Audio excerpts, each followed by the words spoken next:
আজকে তো অক্ষয় তৃতীয়া, সবাইকে অক্ষয় তৃতীয়া অনেক শুভেচ্ছা। আমি আজকে সকালে ঘুম থেকে ওঠার পরেই কিন্তু ওপরের ঘরে সমস্ত বিছানাপত্রগুলো ভালো করে গুছিয়ে কিন্তু ঘরদোরগুলো ভালো করে ঝাঁটো দিয়ে দিলাম। আমি ওপরের ঘরটা প্রত্যেকদিন মুছতে না পারলেও শোয়ার পরে কিন্তু সকালবেলা কিন্তু প্রত্যেকদিন ঝাড় দিই, তবে নাবি, কারণ ঝাড় না দিলে কিন্তু একদমই ধুলো ধুলো হয়ে যাবে। সেই কারণে কিন্তু পুরো ঘরটা কিন্তু ভালো করে পরিষ্কার করে ঝাড় দিয়ে নাবি, সপ্তাহে 2 দিন করে মোছার চেষ্টা করি।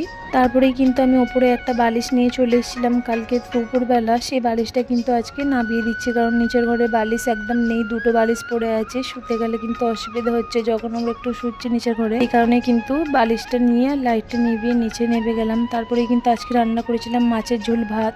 আজকে তো অক্ষয় তৃতীয়া, সেই কারণে কিন্তু আজকে মেয়ে সকাল সকাল উঠে কিন্তু পুরো স্নান টান করে ভালো করে কিন্তু এদিকে আরতি টারতি করে সব ভগবানকে কিন্তু খুব সুন্দর করে সাজিয়ে গুছিয়ে কিন্তু আজকে ও পুজোটা করে নিচ্ছে। ও কিন্তু বেশ অনেক সময় ধরে কিন্তু পুজোটা করে। ওর কিন্তু পুজো করাতে অনেক ধৈর্য আছে, আমারও আছে, কিন্তু আমি অফিস যাওয়ার কারণে একটু তাড়াতাড়ি করি। ও কিন্তু একদম তাড়াতাড়ি করে না, খুব নিষ্ঠাভাবে পুজো করে। পুজো হয়ে যাওয়ার পর কিন্তু আমি একটু কালকের মাংস ছিল, সেই মাংসতে কিন্তু মুড়ি খাবো বলে এদিকে কিন্তু নিয়ে নিয়েছিলাম, কারণ কালকে অনেকটা মাংস বেঁচে গেছিল। এই কারণে কিন্তু মুড়ি দিয়ে খাবো বলে মুড়িটা দিয়ে মাংসটা মাখিয়ে নিচ্ছিলাম। আর আমার কিন্তু মাংস দিয়ে মুড়ি খেতে খুব ভালো লাগে। যাই হোক, তোমরা ঝটপট করে কমেন্ট করে বলো তো তোমরা আমার ভিডিওটি কোথা থেকে দেখছো, আর আমার ভিডিওগুলি কেমন হচ্ছে সেটাও কিন্তু জানাতে একদম ভুলো না। তার সাথে এটাও কমেন্ট করে জানিও যে তোমরা কি মাংস মুড়ি খাও। আমি কিন্তু মাংস মুড়ি খেতে খুব পছন্দ করি। আমার মেয়েও কিন্তু ভীষণ পছন্দ করতো আগে মাংস দিয়ে মুড়ি খেতে, এখন কিন্তু একদমই মাংস দিয়ে কিছু জিনিস খেতে চায় না। যাই হোক, তারপরে খাওয়া দাওয়ার পরে কিন্তু আমি স্টেশনে চলে এলাম, যেহেতু অফিস আছে। আমার এই ছোট্ট ব্লগটি তোমাদের যদি ভালো লাগে ফলো করে পাশে থেকো, তোমাদের সাথে অনেক গল্প হবে। টাটা।